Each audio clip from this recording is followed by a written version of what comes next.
What's going on, guys? This is MrTeej66 Movie Reviews. I am Mr. Teej. Today's movie review is the 1982 science fiction classic Blade Runner.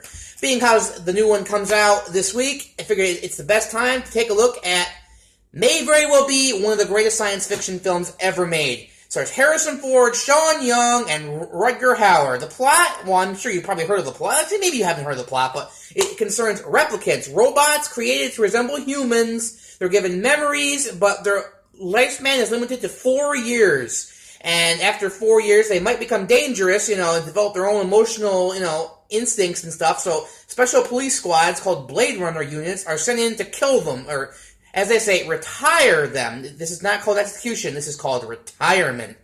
And a group of them are going around Earth. They've escaped an off-world colony. They come to Earth, and Harrison Ford has to smoke them out and kill them. And that's about it. This movie is, if someone said, what's the greatest science fiction film ever made, I would say this and probably 2001 are just about neck and neck. This movie is, I don't know if I want to say it's almost flawless, but it is damn near. We have to start by talking about the visuals in this movie. Off the chain. The buildings in this movie, it's old school special effects. It is some of the most beautiful model work you will ever see.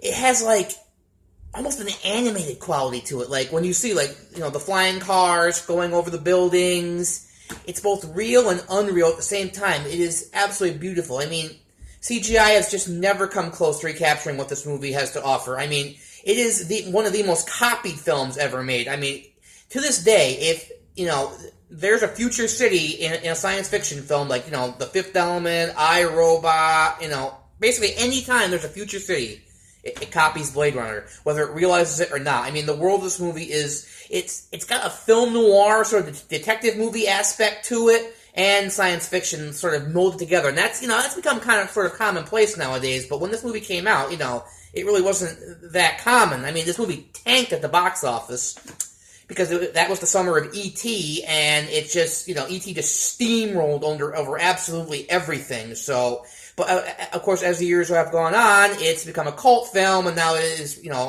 widely regarded as a classic.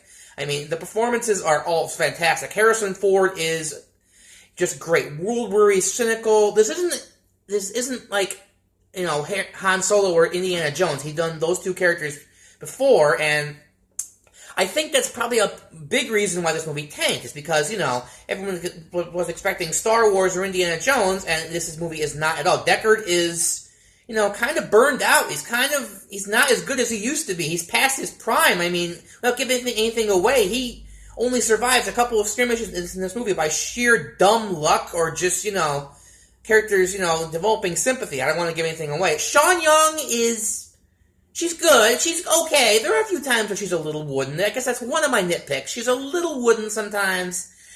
She's gorgeous, and she looks the part, but some of her line delivery here and there is a little but it's not enough that it ruins the film. Rutger Hauer, though, is the scene stealer in this movie, playing Roy Batty. The villain so far. He just has this mix of childlike innocence and, absolutely ruthless determination. But once you find out why he wants to do this, because, because these replicants only have a 4-year lifespan, and, what's more human than wanting to live? There really isn't anything much else I can say, except, I wouldn't want to die after 4 years. Certainly, I would want to live for a very long time. This movie has just, there's so many layers to this movie. It has some of the best rewatchability I've ever seen of any science fiction movie. In fact, any movie, period. There's symbolism with the eyes. The eyes are a big part of this movie.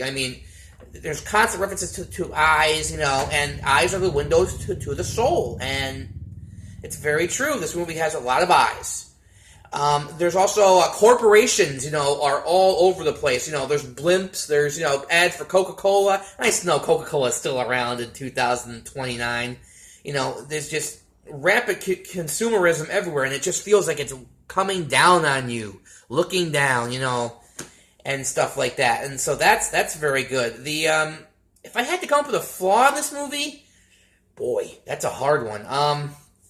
I guess I don't like when science fiction movies say exactly what year they take place in because it's a little annoying and, you know, it dates the movie. So I really wish they would stop doing that. Just say it's the future. We don't need to know exactly what year it takes place in. Oh, I forgot the music in this movie by Vangelis. It's just some of the most soulful, beautiful music you'll ever hear in a science fiction film. It feels very distant.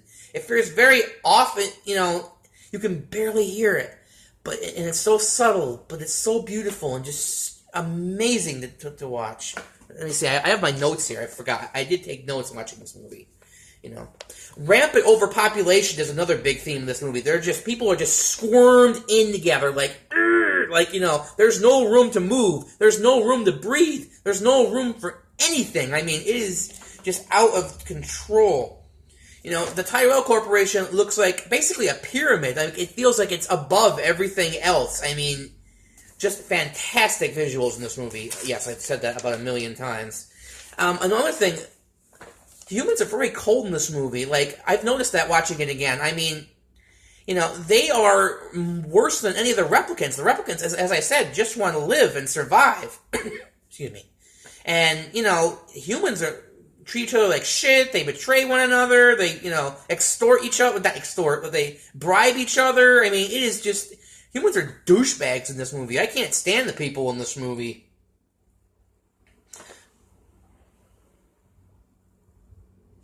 So anyway, I guess that's about it. I would give this movie... Oh boy. What would I give this movie? Probably like... I can't quite say it's perfect, because there's no such thing as a perfect movie, so I'm going to say a 9.7. This movie is an absolute classic, a near masterpiece.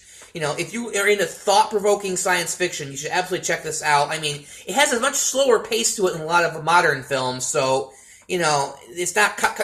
In fact, I wouldn't consider this an action movie. This is, you know, more of a drama or a philosophical idea about what it means to be human. I mean, I had barely scratched the surface of the ideas in this movie. You know, I could probably do a 2-hour video discussing all the religious symbolism, you know, just symbolism period in this movie. But yeah, absolutely watch this movie. I mean, if you're going to go see the new one, well, you probably should watch this movie so you know what the heck is going on, what they're talking about. But anyway, that's my review of Blade Runner. This is MrTeej66, and I will see you next time.